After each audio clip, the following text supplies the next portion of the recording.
Gatra TV bersama saya Guritno dalam Bincang Santai Special Interview. Kali ini saya Guritno, saya datang di Toraja Cafe di kawasan Casablanca dan kita akan mengeksplor bincang-bincang dengan salah satu pendiri ya. Dia salah satu pendiri dan CEO dari Consina Outdoor Equipment yang terbesar di Indonesia. Apa kabar? Halo Pak, Pak, ya sehat? baik, sehat. Ya, Gimana Pak silakan, Guritno? Gimana nih? Kemarin Ya. saya dengar habis jalan-jalan dari Overland di Flores. Bisa cerita dikit Pak? Oh ya, kemarin karena kan pemerintah tahap ini lagi sedang giat-giatnya mempromosikan pariwisata di Indonesia. Tourism ya Pak? Ya, tourism. Salah satunya Labuan Bajo yang masuk ke super prioritas. Jadi kebetulan juga libur anak panjang. Ya. Gitu, dan mau kita bergaya yang beda ke sana. Akhirnya bawa kendaraan lah, ajak keluarga, istri, anak buat menikmati Labuan Bajo dan Flores. Ya. Itu pakai bendera Consina ya Pak ya? Iya, betul. Oke. Soal Labuan Bajo nanti tahap berikutnya Pak, tapi Ya. saya mau pemirsa kita kenalan dulu Pak Dison Toba ya. Ya. Ini salah satu pendiri Consina ya, outdoor equipment yang terbesar di Indonesia, dan kita mau tanya lebih jauh, bincang-bincang motivasi Bapak dulu awal bikin Consina seperti apa sih Pak? Ya, jadi semuanya tidak terduga sih. Oke. Semuanya jalan Tuhan ya kalau dibilang ya. Jadi awalnya sekali adalah ketika saya SMA. Oke. Begitu ya, cukup aktif bersosial, kegiatan sama teman-teman, bikin kegiatan. Terus suatu ketika ngelihat nih temen pakai ransel Oke. di pinggir jalan, teman sekolah juga. Saya tanya, mau ke mana? Oh, mau jalan-jalan ke air terjun di Gunung Salak, kata dia. Nah, akhirnya Masih kawasan Bogor juga ya? ya gitu. Akhirnya saya pikir, boleh juga tuh coba-coba ke situ. Saya bilang, ayo deh minggu depan kita ke sana lagi, ajak. Ya udah ke sana, main ke sana ke air terjunnya. Baru ngeliat kok anak-anak orang-orang bawa ransel lagi lebih gede, naik ke atas kemana? Oh tuh naik gunung ke puncak gunungnya katanya. Nah terus minggu depannya saya bilang ayo deh kita naik gunungnya gitu loh. Akhirnya minggu depan kita naik gunungnya, ternyata saya cukup menikmati, enak lah gitu loh. Akhirnya waktu SMA itu sering naik gunung, akhirnya barulah saya cari equipmentnya. Oke. Ya. Gitu, cari Berawal dari situ barangnya, ya? ya cari barangnya, ternyata begini-begini. Karena teman juga sering tiap hari omongannya itu, mulailah lihat-lihat produk luar, produk ini. Akhirnya kok produk luar bagus-bagus sekali, sedangkan Indonesia waktu saat itu saya mikirnya ketinggalan jauh. Oke. Akhirnya iseng lah mulai bikin gitu ya. loh. Itu Iya, awal-awalnya, tapi memang waktu bikinnya waktu kuliah atau dari waktu sejak SMA udah mulai pesan-pesan begitu? dari kuliah. Dari kuliah? Dari kuliah. Kalau Ya. dari SMA waktu itu sering berburu aja barang yang murah-murah yang produk luarnya gitu. Ya. Jadi bisa bandingin, megang barangnya, lihat gitu. Karena saat SMA dulu, waktu itu Indonesia masih garmennya masih terbesar. Ya. Jadi hampir mungkin 90% merek dunia saat itu produksi di Indonesia. Indonesia ya? Mau Norves, mau apapun semua bikinan Indonesia. Jadi pas dengan keinginan ya, sebenarnya dari segi SDM udah pas, tapi merek Indonesia belum ada gitu. Nah ya? itu saya mikirnya kok Indonesia bisa bikin produk dunia, tetapi belum ada yang kualitas dunia di Indonesia. Oke, habis itu baru masuk ya pemain. Baru masuk. Oke. Nah, ngobrol-ngobrol, mereknya dikasih Consina itu punya sejarah apa sih? Kok Consina kemudian kalau kita lihat ya, Consina itu lambangnya bukan gunung, tapi pohon cemara kalau nggak salah. Cemara. Itu Iya, apa lagi? betul.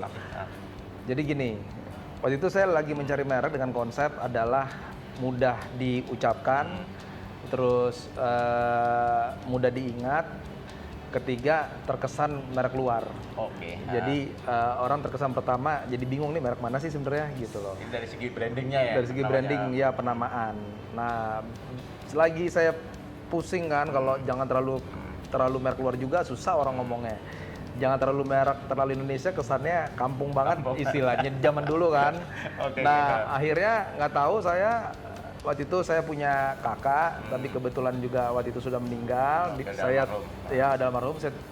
Saya tidur di kamarnya ngeliat-ngeliat kok coretannya di mana-mana coretan Consina. Terus saya lihat, wah ini kayak bagus buat merek pas gitu ya? loh, pas. Terus saya kasih temen orang desain, tolong didesainkan merek ini Konsina, masih kuliah Trisakti juga.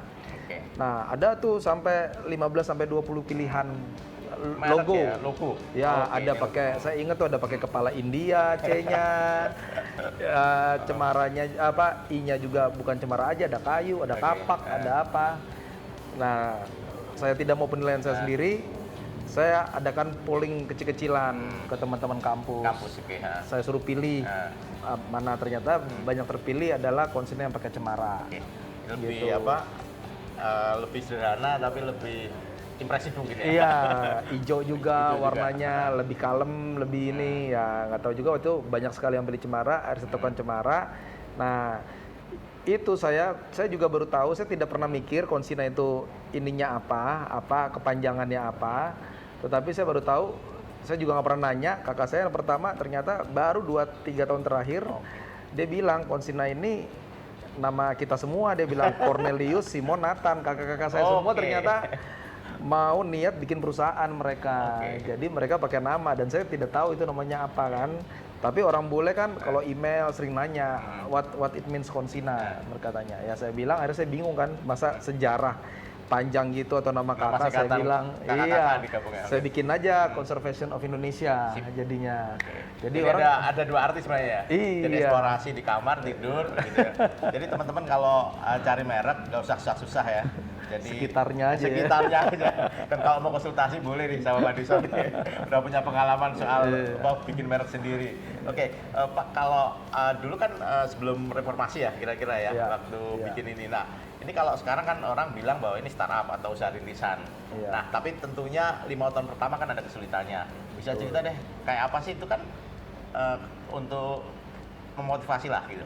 Ya, kalau saya pikir memang setiap generasi beda.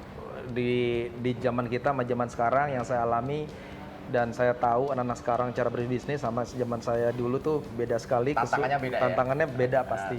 Kalau zaman dulu kita satu promosi memang tidak ada medsos. Oke. Masih semuanya masih belum ada. Jadi kita mengandalkan Pergaulan ya? ya pergaulan lah, Komunitas iya, gitu ya? pertemanan, Oke, komunitas.